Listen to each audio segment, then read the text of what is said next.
Chocolate double timing করে ধরা খাইছে।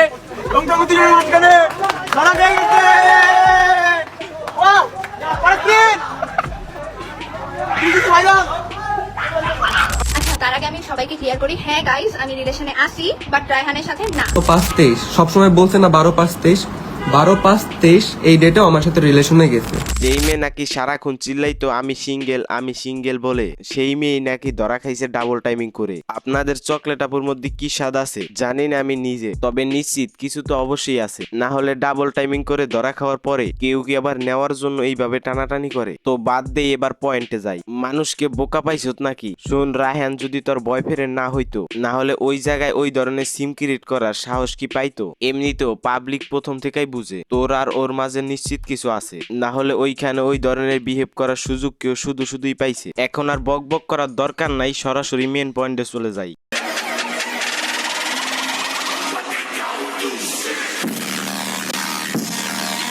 ওয়েলকাম টু জেআরএস সাইফুল, সাথে আছি আমি সাইফুল। তো আবারও চলে আসলাম তোমাদের খোঁজ নিতে নতুন আরো একটা ব্র্যান্ড নিউ ভিডিওতে। শুনলাম কে নাকি ডাবল টাইমিং করতে যায় খাইছে ধরা, তো চলো আজকে যাক তার একটু করা, মানে রোস্ট। আমি সিঙ্গেল আমি সিঙ্গেল।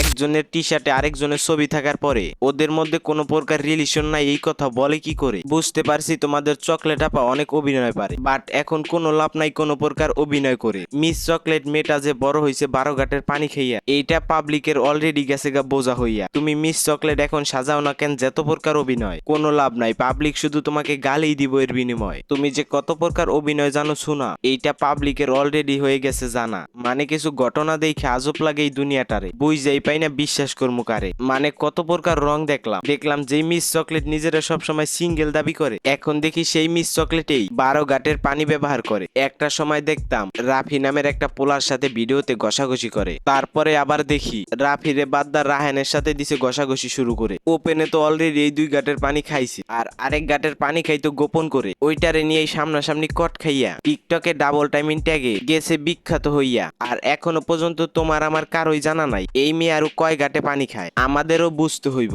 এইটা চকলেট বলে কথা, পাবলিক একটু বেশি মারবে চাটা। আচ্ছা তুমি আমাকে বলো তো তোমার প্ল্যান কি আসলে ওর সাথে ভিডিও করে মানে ফেমাস হওয়ার পর কি তুমি ওকে ছেড়ে দিবা,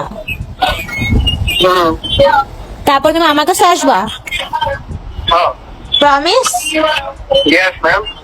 আপনাদের মিস চকলেট আপু অনেক রকম প্রমাণ দিয়ে অনেক কিছুই বুঝাইতে চাইতেছে, বাট এইগুলা সবই আমার কাছে ফেক মনে হইতেছে। এইখানে যারা বয়সের কথার মানে বুঝো নাই তাদের উদ্দেশ্যে বলি, আপনাদের মিস চকলেট আপু বুঝাইতে চায় রায়হান ওর সাথে যে ভিডিওগুলা করতো ওইগুলা সবই ফেমাস হওয়ার মাস্টার প্ল্যান ছিল। আর বুঝাইতে চায় মাস্টার প্ল্যানটা কিছুটা এইরকম ছিল, মানে ওর সাথে যে ভিডিওগুলা রিলেশনশিপ করছে এইগুলা সবই ফেমাস হওয়ার জন্য করছে। যখন রায়হান ছেলেটা অলরেডি ফেমাস হয়ে যাবে তখন মিস চকলেট মেয়েটাকে ছেড়ে দিয়ে ওই যে বয়সে যেই মেয়েটার সাথে প্ল্যানটা শেয়ার করছে ওই মেয়েটার সাথেই রিলেশনশিপে চলে যাবে। কি গল্প বানাইছে রে বাবা! এর থেকে হিরো আলমের সিনেমার গল্পগুলোও ভালো, হিরো আলমের সিনেমার গল্পগুলো বিশ্বাস করার মতো। আর তোদের মতো এরকম লজিকবিহীন গল্প কোনো বুদ্ধি প্রতিবন্ধী মানুষও বিশ্বাস করবে না। ভাই তুই আমারে বুঝা, পৃথিবীতে এইরকম কোন মেয়ে আছে যে কিনা বয়ফ্রেন্ডের এই ধরনের প্ল্যানে সম্মতি দিবে? ভিডিওটা আমার প্রথম দেখায় ফেক মনে হওয়ার সব থেকে বড় কারণ হইলো প্রমাণস্বরূপ যেই স্ক্রিন রেকর্ডটা করছে ওইটার মধ্যে আইডির নামগুলো হাইড করে রাখা হয়েছে।